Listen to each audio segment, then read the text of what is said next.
আমাদের সমাজে এই যুগে সবচেয়ে বড় ইবাদত গুজার দেখতে চান? সবচেয়ে বড় নেককার মুত্তাকি পরেজগার দেখতে চান? সবচেয়ে বড় আল্লাহর ওলি, সবচেয়ে বড় সালেহ দেখতে চান?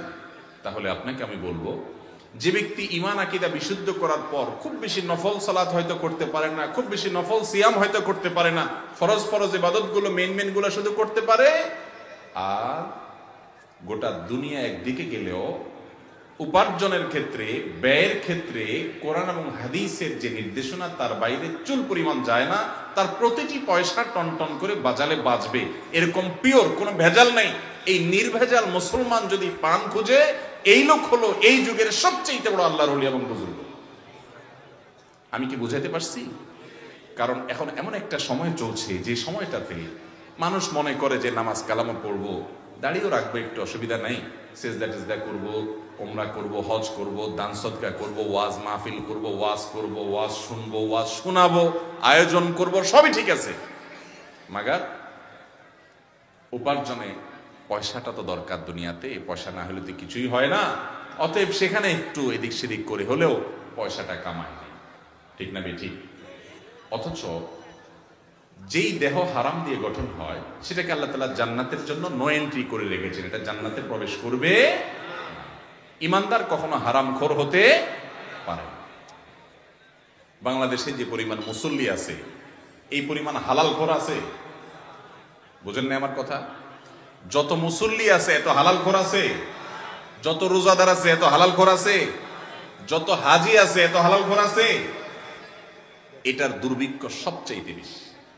পরিপূর্ণভাবে ইসলামে দাখিল হতে হলে আপনার আমার ঈমান আকীদাকে বিশুদ্ধ করতে হবে, ইবাদতগুলো ঠিক করতে হবে। আর 3 নম্বর পয়েন্ট, ওয়ান মালিহি মিন আইনা ইকতাসাবাহু ওয়া ফীমা আনফাক, কোথা থেকে পয়সা আহরণ করছেন, কোথায় ব্যয় করছেন, এই প্রশ্নের উত্তর আমাকে দিতে হবে না, নিজের বিবেককে আর আল্লাহকে দিয়ে যদি আপনি ঠিকঠাক রাখতে পারেন হিসাব মোটামুটি, এরপরেও তো কিয়ামতের ময়দানে পার পাওয়া কঠিন।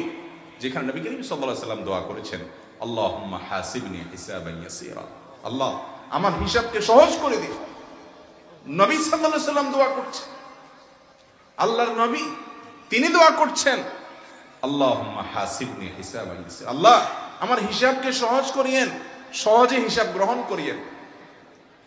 সেখানে আমাদের কি অবস্থা হতে পারে? হিসাব গ্রহণ সহজ কিভাবে হবে, হিসাবে ইয়াসির কাকে হবে? এর ব্যাখ্যা একটা হাদিসে এসেছে যে আল্লাহ তাআলা কাউকে ডেকে কিয়ামতের দিন বলবেন, বান্দা আতারিফু যামবা কাযা ওয়া কাযা ওয়া কাযা, তোমার অমুক অমুক পাপ অপরাধ করেছিলা, মানুষ তোমাকে বিশাল বড় হুজুর আলেম সাহেব বানাইছে, তুমি আসলে একটা টাকার মেশিন, পয়সা ছাড়া কিচ্ছু বুঝো নাই, হালাল হারাম বাজ বিচার করো নাই, মানুষ তোমাকে হাজী সাহেব, গাজী সাহেব বলছে, সভাপতি সাহেব, সেক্রেটারি সাহেব বলছে, অনেক ভালো কিছু বলছে, তোমার বাহ্যিক আমল দেখে তুমি একটা আস্ত একটা হারামখোর, তোমার জীবনে বহু সম্পদ তুমি হারাম দিয়ে কামাই করছো। আল্লাহ রাব্বুল আলামিন সেদিন যখন বিভিন্ন অপরাধের কথা বলবেন, বান্দা বলবে, আল্লাহ আমি সব স্বীকার করি, সে নিচের দিকে চেয়ে থাকবে হয়তো, আল্লাহ তাআলা তখন বান্দাকে বলবেন যে সবগুলো আমি মাফ করে দিলাম। সে হলো সহজ হিসাবের ভাগীদার। আল্লাহ তাআলা আমাদের সবার হিসাব গ্রহণকে সহজ করে দিন, হিসাবে ইয়াসিরের তৌফিক আল্লাহ তাআলা আমাদের সবাইকে দান করে দিন। কিন্তু ভাইরা আমার, হিসাব গ্রহণ যেন সহজ হয়, সেজন্যই তো দুনিয়াতে অন্তর প্রকম্পিত হয়ে আমি শতভাগ সাবধান থাকবো, তারপরেও তো অনেক ভেজাল হয়তো বের হবে। মুআমালাত, লেনদেনটা ঠিক করতে হবে। বিশেষ করে আমাদের তরুণ ভাইদেরকে বলবো, যুবক ভাইদেরকে বলবো, ভাইরে এই পৃথিবীতে কেউ কারোর আপন না, কেউ কারোর আপন না। আপনার সবচেয়ে বড় আপন হলো আপনার মালিক, সৃষ্টিকর্তা রব্বুল আলামিন। মা বাপ তারা আপন ঠিক আছে, তারাও চায় বেশিরভাগ ক্ষেত্রে যে বাবা ঠিক আছে তোমার কথা, নামাজ পড়ো, রোজা রাখো, সবই বুঝলাম বাবা, কিন্তু দুনিয়াতে চলতে টাকা পয়সা লাগে, দান দক্ষিণাও তো করা লাগে। এই সমস্ত আগ্রুম বাগ্রুম কথা বলে আপনাকে ঘুরায় ফিরায় হারামকে হালাল করার জন্য এক ধরনের সার্টিফিকেট বাপ মাও ইশারা ইঙ্গিতে দিবে, ঠিক না ঠিক? ছেলে মেয়ে বলবে, আব্বু আমাদের বন্ধু বান্ধবদের বাবারা দেখো জন্মদিনে কত কিছু করে, কত কিছু, তুমি এটা হালাল না ওইটা হারাম এসব বলো বাবা, অসহায়ের মতো। তারাও আপনাকে খোঁচাবে, উস্কাবে যেন আপনি হারামের দিকে যান। স্ত্রীও আপনার উপরে খুশি থাকবে না হয়তো, বন্ধু বান্ধব আপনাকে পাত্তা দিবে না, এমনকি হুজুরদের কাছেও কদর পাবেন না, কারণ আপনি গরিব মানুষ। পয়সা থাকলে কদর ওনারাও হয়তো করতেন, সব হুজুর না, আল্লাহওয়ালা নেককার আল্লাহর খাস বান্দা যারা, তাদের কথা ভিন্ন। এইরকম একটা সময়ে সৎ থাকাটা খুব কঠিন। কিন্তু যে ব্যক্তি সমাজে কারোর কাছে তার কোনো গুরুত্ব নাই, কেউ কেয়ার করে না, কিন্তু সে উপার্জনটাকে সৎ রাখার চেষ্টাটা করে, ভাই আমরা সবাই ফেরেশতা হয়ে যেতে পারবো না, চেষ্টাটা থাকতে হবে। আপনি আমরা কেউই শতভাগ ফেরেশতা হয়ে যেতে পারবো না, কিন্তু সাধ্য থাকতে হবে, চেষ্টা থাকতে হবে, সাধনা থাকতে হবে যে আমার জীবন যাবে আমি হারাম উপার্জন করব। এই 5টা কাজকে ওলামায়ে কেরাম অনেকে অনেকভাবে বিভক্ত করেছেন, সেটাকে 3 কাজে করেছেন, 4 কাজে করেছেন, জিনিস একই, বিভিন্নভাবে বিভক্ত করেছেন। 5 কাজে যে সমস্ত ওলামায়ে কেরাম বিভক্ত করেছেন, তার প্রথম কাজ হলো ঈমান এবং আকীদাকে শুদ্ধ করা।